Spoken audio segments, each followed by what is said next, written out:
You've probably heard about tourism in the Chernobyl exclusion zone. I've been there myself several times, and it's nothing like what you see in games or horror movies. There are no ghosts, mutants, or radioactive anomalies, and death isn't waiting for you at every corner. Actually, I think it's one of the most peaceful and prettiest places on Earth. An example of strength, of nature, and how it can reverse the damage that we caused it. Thus, when my friend Alexei decided to go there, he knew who to contact. He's a physics student, and right now he's doing some kind of research on nuclear fallout. And he said that he wanted to get some direct measurements and samples. But we both knew it was just an excuse to go on an adventure. We visited the old power plant, the abandoned city Pripyat, and the surrounding exclusion zone. It was nice, but I would probably just bore you with more details. That part is not important anyway. We were driving on some dirt roads in a forest east of Pripyat when we found it. An old rusty fence and a chained gate that blocked any further passage. There was a big sign with a radiation hazard symbol and captioned, "Restricted area, authorized personnel only." There was a pair of massive metal blast doors in the side of an artificially looking hill, not far behind the fence, with a large white O13 painted on it, and no entry sprayed on top. "What do you think this is?" Alex asked. "I don't know. Looks like some kind of bunker," I replied. "And it looks like it has been closed for some time," I added after taking a closer look at the doors. Both halves were welded shut in the center. Alex took his samples and readings, but we were too puzzled to leave just yet. "Do you think we could get in?" I asked. "Well, not this way for sure. Even if it wasn't welded shut, I'm sure we have no way of unlocking it," Alex replied while examining the massive door. "It looks like an underground bunker. They must have had a way to pump air inside. I don't think this is it. There has to be another way to get in," I said. We circled the main entrance to try and find other means of entry. The day was already coming to an end, and it was slowly getting darker. As we were searching, a thought crossed my mind. Why would they weld the door shut? What's so important inside that they went this far to keep people away? "Look, there's something there." Alex pulled me away from my thoughts. It was a concrete block a couple of meters long, with what looked like vents on the sides. As I looked into the vents, I noticed they were also sealed with heavy-looking steel hatches, and no clear way to open them. However, there was also a somewhat smaller door, labeled Service Tunnel, with a large wheel on the outside. "Should I open it?" I asked. "Yeah, I'm really wondering what this is. Anyway, we don't have to go in. At least we'll see if the door still works." At first, the wheel wouldn't turn because of all of the rust and dirt, but eventually it budged. The door unlocked. I pulled and it slowly started opening. It was very heavy and took a lot of force. Behind the door, there was a small platform in a tight vertical tunnel with a ladder. What caught my attention was that there was an identical locking mechanism on the inside. That meant that they could lock the door from both sides. But why? We were lucky because if they had locked it from the inside too, there would be no way to get in. I stepped inside and shined my phone light down the shaft. It wasn't strong enough to hit the bottom. The air was damp and old, and there was something that I couldn't identify. A very faint, chemical-like smell. There was no radiation nor signs of any other hazards. "You've gotta be kidding me. This is so cool. We have to come back here and check it out later," Alex said. I couldn't agree more.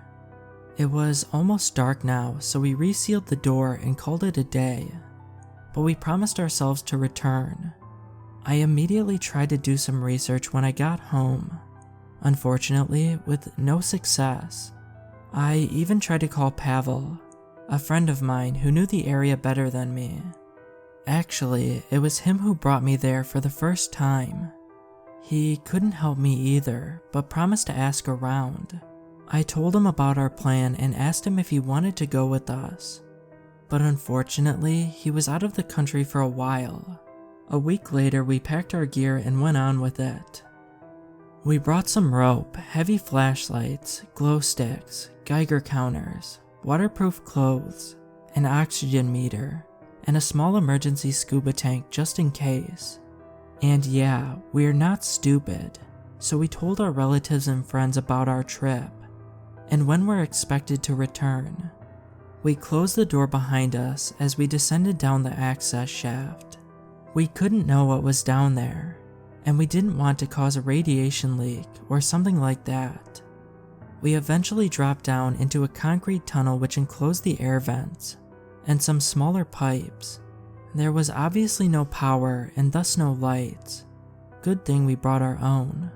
We followed the tunnel and reached another door, but this time it was a regular one, not the heavy bunker type.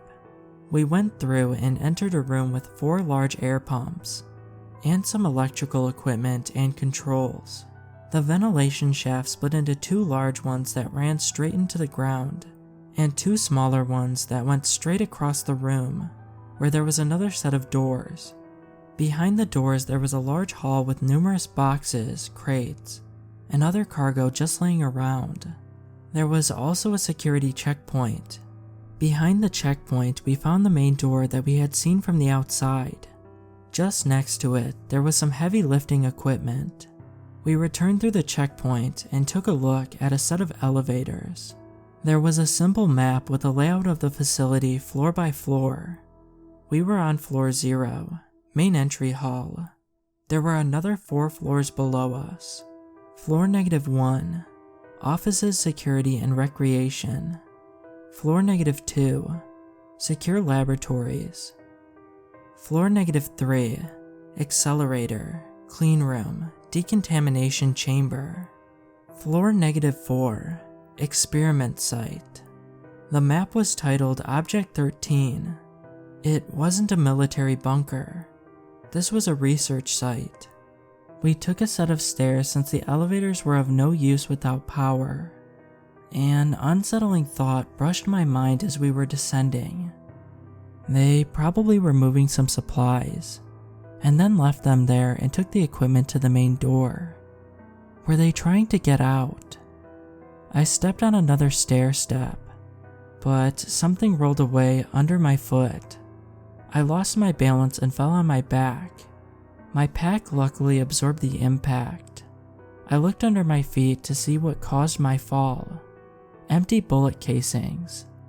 This wasn't the sole reason why I felt odd about this place. As soon as we got down to level -1, I noticed that every single door was open. Every single one. There was a canteen and a kitchen right at the beginning of a long rectangular corridor. Various offices surrounded the corridor. There was regular stuff, paperwork, old computers, personal belongings, all right there where they left it. Did they leave in a hurry? Dmitri, Alex called from the canteen on the opposite side of the corridor. What was all I could say when I followed him to the canteen. There was food still neatly served on the tables, but it wasn't spoiled. It wasn't fresh either, but it wasn't decaying as a 30-year-old meal should. How is this possible? I asked. I don't know. Maybe it was irradiated or something, but it's not anymore. I checked that. I don't know, man. He answered as puzzled as I was. Oh, why didn't we just turn back and leave? Now that I'm writing this, there were so many red flags already. Something really wrong happened down there. but I guess we were too excited and curious. But it was at this point that my excitement started to fade and be replaced with an eerie feeling. Nevertheless, we continued and descended down to level -2. The stairwell ended here, and to go deeper, we would have to cross the entire floor to reach another one on the opposite side. There was a security checkpoint and a large blast door that we had to pass through to reach the labs. Again, every door was wide open. However, the things that people left here weren't neatly placed where they should have been. It was a mess everywhere. There were all kinds of rooms and all kinds of equipment that I didn't understand. Occasionally, there were more empty bullet casings on the ground. There was still the one central rectangular corridor as above, but the rooms around it were like a little maze. Almost at the other side of the floor, we found the head scientist's office. As I said, everywhere it was a mess, but I found a logbook on the desk. There was only a handful of pages, the rest torn out. October 5th, 1984. Today we successfully managed to translocate several atoms without changes in any physical properties. It's going to be a long road until we can transport solid objects, but we're doing good work here. January 17th, 1985. We've managed to transport an apple today. However, I couldn't help but notice that the pattern of red and green skin on top was slightly different. But it was still the same apple, with the same structure, shape, everything. We also tried to transport some electronics. They were unharmed and in working order. I think that we still have a lot to perfect and learn about this technology. But we can't slow down now. The country is relying on us. February 21st, 1985. After the animal trials, we translocated our first human today. He is alive and healthy, a brave hero of our nation. We have proven that this technology works now, but the practicality is still very limited due to the fixed translocation ratio. We still cannot send matter, only exchange the positions of two equally massive objects. I have proposed a new type of device that could possibly achieve one-way translocation of just a single object, but it would need an immense amount of power. May 1st, 1985. Our superiors accepted my proposal. They are going to build a new, much bigger translocator here in the power plant, so we can use a nuclear reactor as a direct power source. There is one more thing. We've now translocated dozens of test subjects. Each one is still alive and well, but sometimes they are a little bit, well, different. They sometimes claim that various events in the past happened differently than they really did. Sometimes they claim to know people who don't exist. Or more alarming, they know people who they are not supposed to know. The following was written below with a pencil by hand. Test subject 28 was speaking an unknown language and couldn't understand any real language after the experiment. There were a lot of missing pages afterwards. April 25th, 1986. We are going to try and change our approach. It's been more than a year and we're still unsuccessful in eliminating the translocation symmetry anomaly. We still don't even know what's causing it, but we're not going to make any progress this way. Today, we are going to try and access the conduit reality instead. Even though Unit 2, the one we built in the power plant, is still new, we are going to use it for this experiment. Who knows what wonders are waiting for us on the other side? There was one last page in the logbook. On it was just a single phrase, written again and again. We let them in. "Alex, I think we should go," I called. "Man, come take a look at this," he answered. I stepped out of the lab and back into the hallway. There were clothes all over the corridor. Well, what was left of them. They were torn to shreds, no bodies, no blood. Just strips of cloth and an occasional shoe or a watch. I looked up and stared down the dark corridor in front of us. I just stood there for a while. It was, I don't know, as if something had torn all these people to shreds, and then cleaned it all up, except the clothes and other non-organic material. A wave of pure instinct, dread, washed over me. I couldn't move. I didn't even breathe. "Let's just get out of here," Alex said. We turned around and walked away. Slowly at first, but we quickened our pace. Our footsteps echoed across the underground structure. "I just want to be out of here, man. We shouldn't have done this," Alex said.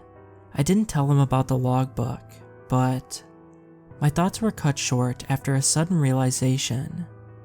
His voice didn't echo. It was just our footsteps.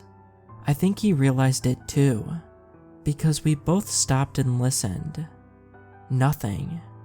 Just silence. I stepped forward. Clack. I took another step.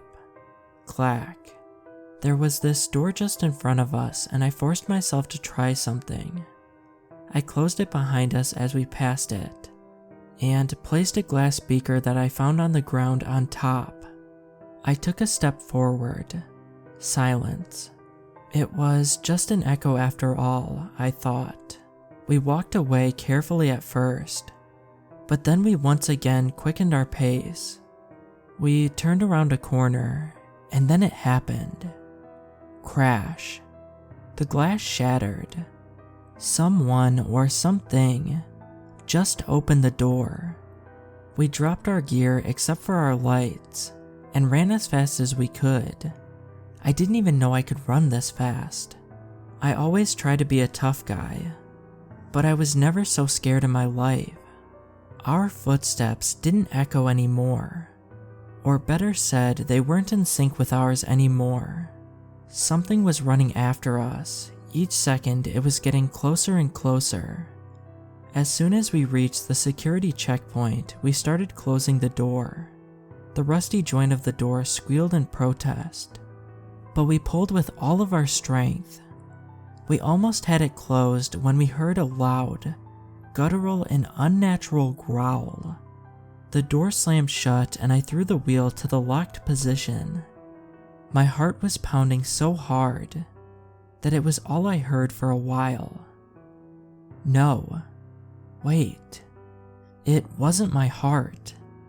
It was the thing, pounding on the locked blast door.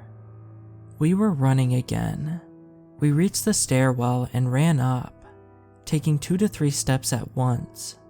We finally reached the air pump room. The ascent really exhausted us, and even though I was scared as hell, I felt like I would pass out if I took another step forward. Besides, we locked it down there. Alex sat down and leaned his back on one of the large vertical vents with a bang. Bang, bang, bang. Oh damn, we locked it down there, but we forgot about the vents. Alex and I looked at each other. Our eyes met, and then the vent burst and he was gone. I only heard him scream as he was dragged back down. I feel terrible for doing this, but I just ran. I climbed the service shaft and locked the service door shut when I was finally out of this hell. As soon as I had phone service again, my phone started beeping with loads and loads of missed calls and messages from Pavel. "Hey Dimitri, I found this guy. He says he knows what O13 is. Please pick up as soon as you can. He says it's dangerous and you should stay out of it. This guy is calling me now. He sounds serious. Please call me back at once. I don't know what's going on, but he's going there. Please, I hope you get this before you go down. Stay safe, friend. There was also one message from an unknown number. Dimitri, this is Anatoly Moroz. I know what you found, and I'm on my way from Kiev now. Do not go down there. If you already did and you managed to get out, lock the door that you used to get in, and make sure it stays locked. I will try and call you when I'm here. So here I am, recording this while I wait. I do this to make sure no one else repeats our mistake, since I don't know if I'll live long enough to tell anyone personally. I just can't leave Alex behind. I have to go back.